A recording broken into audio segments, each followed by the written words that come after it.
Hello, and have a blessed day, everyone. I'm Sister Novi, and today I want to share a verse with you that will truly remind you of God's comfort and God's love. Thank you, Lord. Hindi ko alam kung ano man ang pinagdadaanan mo ngayon sa mga oras na ito.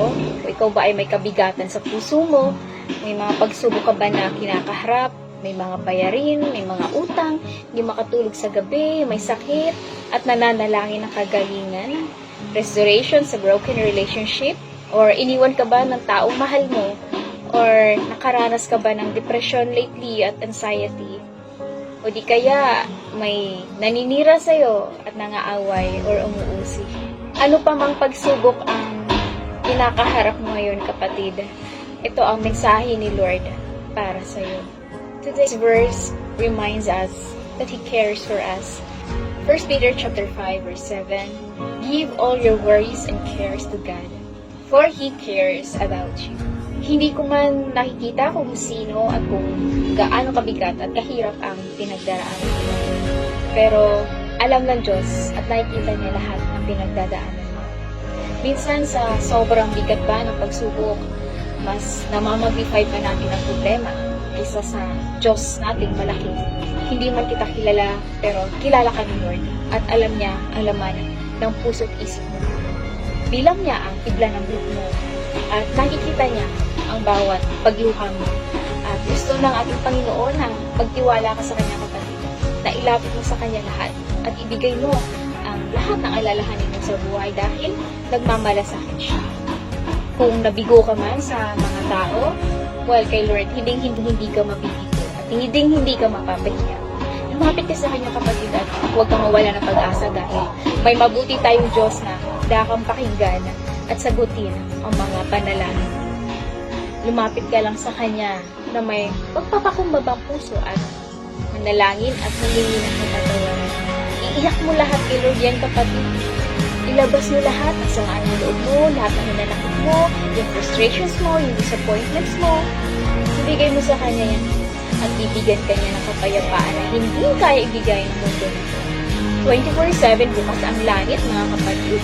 Tawagin mo siya at handa ka niyang pakinggan. At tutulungan ka niya.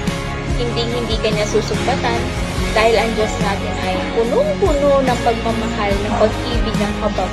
At ang grasya niya ay laging nag-uumataw, laging sariwa bawat ulit. Makapangyarihan ng ating Panginoon, mga kapatid. Kaya niya nang gawin lahat na imposible. Iwala mo lang lahat sa Kanya. At ang mga worries mo, maging about sa future. Pangangailangan sa Kanya. Manampalataya ka lang sa Kanya dahil hindi niya makakayaan na mabuwan ang taong matuwid, lalo na sa ating mga mananampalataya, mga anak niya, Kristyano. Never pa niya pinabayaan ang nagtitiwala sa Kanya. Cast your cares with the Lord, and He will sustain you.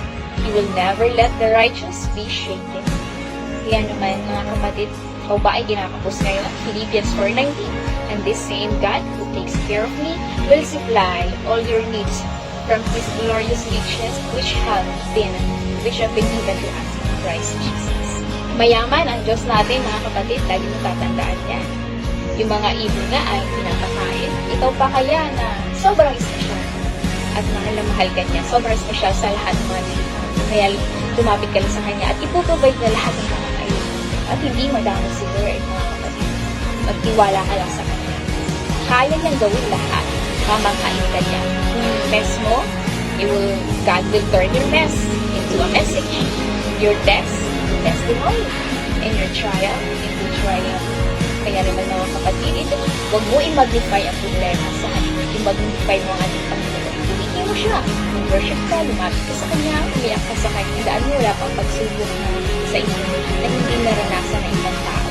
Tapat ang Diyos at hindi niya ipapahintulot na kayo'y subukin ng higit sa inyo makakaya. Huwag mong susuluhin ang problema mo, kapatid, dahil hindi mo kaya yan. Madidepress ka lang. Kaya ibigay mo na lahat kay Lord yan. Lord, kailangan ka sa buhay ko, Lord. Ito yung problema mo. Huwag mo sa sarili mo yan. Lumapit ka sa Kanya. Philippians 4:6-7, do not be anxious about anything. But in every situation by prayer and petition, with thanksgiving, present your request to God. And the peace of God, which transcends all understanding, will guard your hearts and your minds in Christ Jesus. Kaya na mga kapatid, iiyak mo lahat yan sa Kanya. Mag-vent out ka sa Kanya lahat. Kaya I pray that God blesses you right at this moment. And may Jesus Christ touch your heart and make you feel His presence. Know that you are not alone. There is hope and God is with you. Even as you watch on the other side of this screen. Natin tatandaan mga kapatid, hindi man natin nakikita, but God is constantly working behind the scenes. Even when you don't see it, He's working. Even when you don't feel it, He is still working. Hindi natutulog ang ating Diyos. He never stopped. He never stopped working. He is a promise keeper. And He is faithful to His promises. And He cares for you. Kaya naman mga kapatid, let me pray for you. Panginoon, dinudulog namin sa iyo lahat, Lord, ang aming mga alalahanin, Panginoon, ang lahat ng aming mga kabigatan sa puso, ang aming desires, Panginoon, lahat ng frustrations namin, Panginoon, lahat ng disappointments namin, Panginoon, Lord. Dinudulog namin lahat ng ito sa iyo, Panginoon, Lord. At Lord, bigyan mo kami ng kalakasan, Panginoon, pagtagumpayan lahat ng mga pagsubok dito sa mundo. Panginoon, sa taong nanunood, Panginoon, Lord, na i-comfort mo sila sa kanilang pinagdadaanan, Lord.